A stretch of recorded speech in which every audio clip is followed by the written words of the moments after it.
Hello મિત્રો, Gujarat marketing yard બજાર ભાવની ચેનલમાં તમારું સ્વાગત છે। મિત્રો, અત્યારે ગુજરાતમાં પુષ્કળ પ્રમાણમાં વરિયાળીનું વાવેતર થયેલું છે। વરિયાળીની કન્ડિશન ખૂબ જ સારી છે। વરિયાળીમાં ખૂબ જ ઓછા પ્રમાણમાં રોગ જીવાત આવતા હોય છે, પણ વરિયાળીની એક ખૂબ જ મહત્ત્વનો પ્રોબ્લેમ એટલે કે સાકરીઓ, અમુક વિસ્તારમાં તેને ગુંદરીઓ પણ કહે છે। આ કોઈ રોગ નથી, આ એક પ્રકારની વરિયાળીની ધાર્મિક પ્રક્રિયા છે, એ કુદરતી છે। વરિયાળીની અંદર વધુ પ્રમાણમાં પિયત, નાઇટ્રોજનયુક્ત ખાતરો આપવાથી આ પ્રોબ્લેમ થતો હોય છે।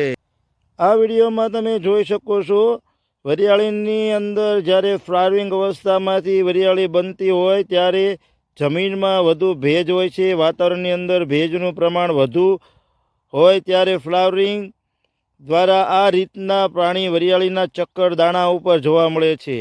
એને આપણે સાકરીઓ કે ગુંદરીઓ કહીએ છીએ, જે પાણીની દાણા ઉપર ધીરે ધીરે ફૂગ ડેવલપ થાય છે, જેથી આખું ફૂમકું ચક્કર બ્લેક કલરનું થઈ જાય છે, થતું થતું સુકાઈ પણ જાય છે અને આપણને ખાસો એવું નુકસાન થાય છે અને ખેડૂતો ખૂબ જ મોટું નુકસાન વેઠવાનો વારો આવે છે।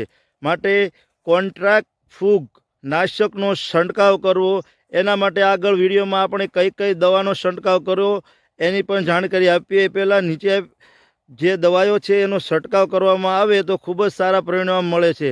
ખૂબ જ મહત્ત્વનું છે, પિયતનું પ્રમાણ ઘટાડો, નાઇટ્રોજનયુક્ત ખાતરો આપવાનું બંધ કરી દેવું જોઈએ। તો ચાલો મિત્રો, આપણે દવાના છંટકાવ વિશે વાત કરીશું। તો પહેલો ડોઝ M45, જેને 70 ગ્રામ, જેને મેન્કોજેબ 75 પણ કહે છે। ત્યારબાદ બીજું છે પ્રવાહી ગંધક 50 ml, અને ત્રીજું છે સ્ટીકર ગુંદરિયું, જેને આપણે ગુંદરિયું કહીએ છીએ, જે અંદર દવાને અંદર ખેંચે છે અને પાનની અંદર લઈ જાય છે, એનો છંટકાવ કરવો। ત્યારબાદ આપણે 5-6 દિવસ પછી બીજો છંટકાવમાં છે ભલામણ છે એ જાઈને 78, જેને Z78 પણ કહે છે।